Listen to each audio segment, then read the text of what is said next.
ACT, you see this? Look, if it ain't official Dana J, Prima Donna News, I don't even want to see it. Just take the time.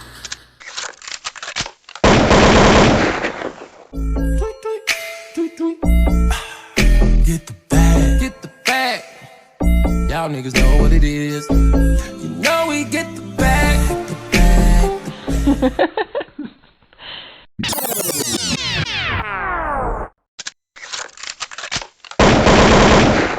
Zip had a check in his right back pocket, and that check was for $1 million. He said he got Jimmy Henchman got him the check from Barry Hankerson or something like that. Barry Hankerson, I think, there was a Leah uncle or manager or something like that, gave him that check for Black Ground Records. That's what he said.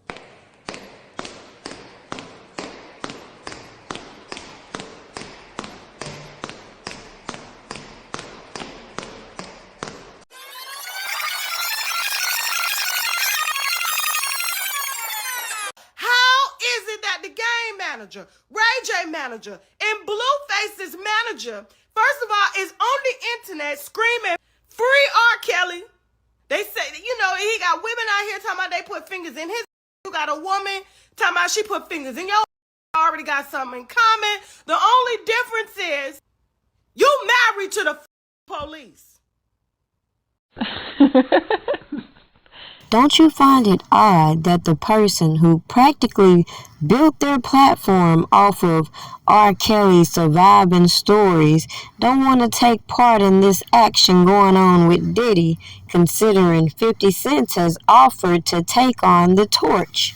I mean, after all, people are comparing Diddy to R. Kelly now, getting their little kicks and giggles, but they're overlooking the grand scape of a lot of the information I've put on my platform that made me side-eye a lot of these stories that were put out here against Robert Kelly that clearly could come back to bite many of these artists in the butt, especially when you want to tiptoe around the subject matter of celebrities passing out the bumps. Meanwhile, so many other people are so anxious to make them their partner, never mind their alleged infections.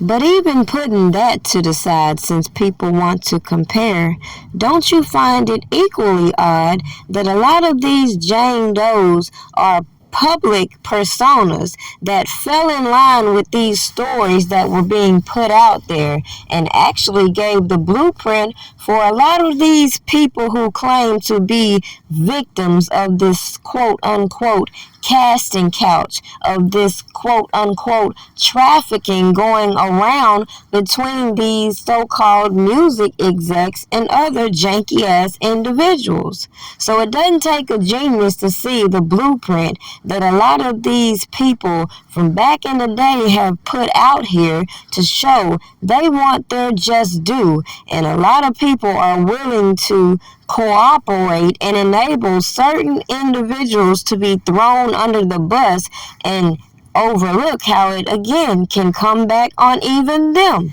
The point I wanted to make with this Diddy situation, unlike with Robert Kelly, since we're comparing again, there's no real RICO activity that you can compare to when it comes to R. Kelly outside of the manufactured bullshit that was put on public platforms. Now, we have heard over and over about these murder for hire and all of these janky insurance policies within these artists' contracts. But that's just the tip of the iceberg, since they want to keep bringing up Aaliyah in R. Kelly's case and overlook the janky business that was going on between those individuals, including her uncle, who cut the so-called check from Black Ground Records, allegedly. Then when you compare all of the hypocrites that came out and gave their little story times against Robert Kelly but ain't got nothing to say about Diddy, that makes them even more questionable in my eyes. Especially since I can bet my last dollar they won't be giving the same energy into putting these anonymous Jane Does that come forth against Diddy on platforms and exploiting them like they did these surviving R. Kelly actors, and then acting dumb when you can identify the witnesses. Which says a lot for these people who fail to realize that these quote-unquote defendants have the right to face their accusers and not be bombarded at the last minute.